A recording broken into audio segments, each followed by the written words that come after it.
Hello everyone, आज आप सभी का फिर से स्वागत है हमारे चैनल पर। आप लोग देख रहे हैं खबर है। पिछले दिनों सुप्रीम कोर्ट में दायर एक याचिका में देश का नाम इंडिया से बदलकर भारत रखने की मांग की गई थी।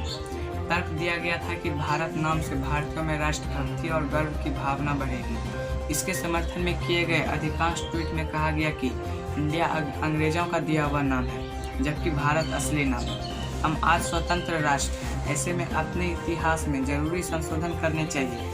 अपनी प्राचीन संस्कृति को पुनर्जीवित करना चाहिए और औपनिवेशिक अतीत को याद दिलाती हर चीज़ को हटा देना चाहिए। यह अतीत की याद दिलाती हर चीज़ को पूरी तरह से हटाना चाहिए। यह साफ है कि राष्ट्रवाद को खोजते हुए नए समय में प्रवेश कर रहे हैं। अब मेक इन इंडिया को मेक इन भारत हो जाना चाहिए और जो भी चीज़ मेक इन भारत नहीं है उन्हें खारिज कर देना चाहिए। संक्षेप में कहें तो यह वैश्वीकरण की खोज का अंत होगा और महाशक्ति बनने के सपनों को भी खत्म कर दिया जाएगा।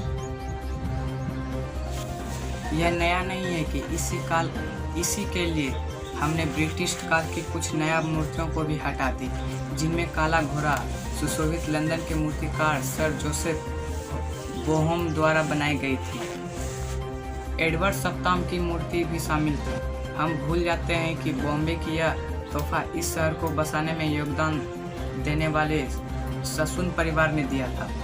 सर अल्बर्ट मसून बगदादी यहूदी समुदाय के थे, जिन्होंने doctor Bhau Daji, Lad Museum, the Gateway of India, the Bank of India, Masina Hospital और समून डाक बनवाए। मुंबई में काला घोड़ा स्थित डेविड मसून पब्लिक लाइब्रेरी भी उन्होंने ही बनवाई, जिसके जीर्णोद्धार में योगदान का सौभाग्य मुझे राज्यसभा सांसद रहते हुए भी मिला। लेकिन अब महान लोगों के नाम पर महान संस्थाएं बनाने की बजाय हम मूर्तियां बना रहे हैं, जो अधिकांश दिवंगत नेताओं की होती है। मूर्तियों की तरफ देखें तो लगता है कि ये संदेह भरी नज़रों में देख रही है। मुझे आश्चर्य होता है कि आखिर क्यों इन मूर्तियों की जगह हम देश की महान कलात्मक परंपराओं, नायाब कृतियों को स्थापित नहीं कर सकते। इसका सबसे अच्छा उदाहरण देवी प्रसाद राय चौधरी की बनाई कलाकृति दांडी मार्च है। यह कृति इतिहास की महान घटना के साक्षी होने का भी साथ है। जितना बड़ा प्रशंसा में सरदार वल्लभ भाई पटेल का करता हूँ, उतना ही शायद उनकी मूर्ति का नहीं करता हूँ। एक मूर्ति पर 3000 करोड़ खर्च करना मेरी समझ से परे नहीं है। बताना ये भी चाहूँगा कि ऐसा सिर्फ मूर्तियों के साथ नहीं है। अधिकांश सड़कों का नाम बदलकर दिवंगत नेताओं के नाम पर रख देते हैं। एक वक्त था जब नेहरू, इंदिरा गांधी और राजीव नाम पर 1000 से ज़्यादा योजनाएं, संस्था, ट्रस्ट थे। इसके लिए गांधी परिवार के चाटुकार जिम्मेदार थे।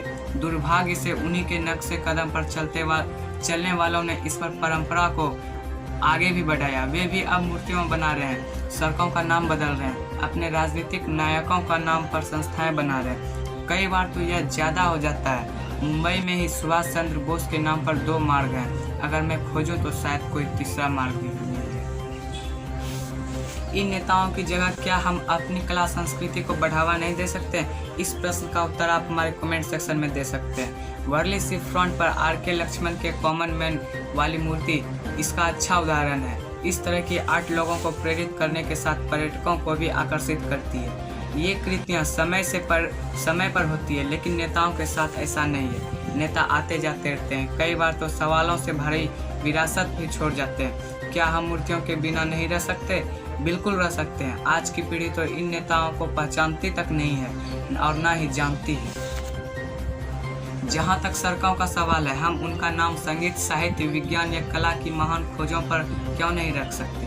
सोचें, किसी सड़क का नाम कालिदास की मेघदूत के नाम पर हो या फिर गीतांजलि रोड हो। जिस कृति ने टैगोर को नोबेल दिलाया, उस महात्मा गांधी के लिए समर्पित रविशंकर की राग मोहन कॉन्स रोड या संत तुकाराम की भक्ति कविता अम्भग के नाम पर अम्भग रोड हो सके। मैं जहां रहता हूं और जिनके नाम से वह मार्ग है, उन्हें जानने के लिए मुझे गूगल की मदद लेनी पड़ती है। पता चला कि वह कोई ICS अधिकारी थे, जिन्हें नेहरू ने RBI गवर्नर बनाया और बाद में वित्त मंत्री बने।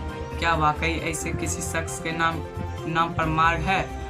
अधिकांश भारतीय यही कहेंगे कि किसी आरबीआई गवर्नर को अपनी यादों में रखने से बेहतर है इन कलाकृतियों को अपनी यादों में रखा जाए।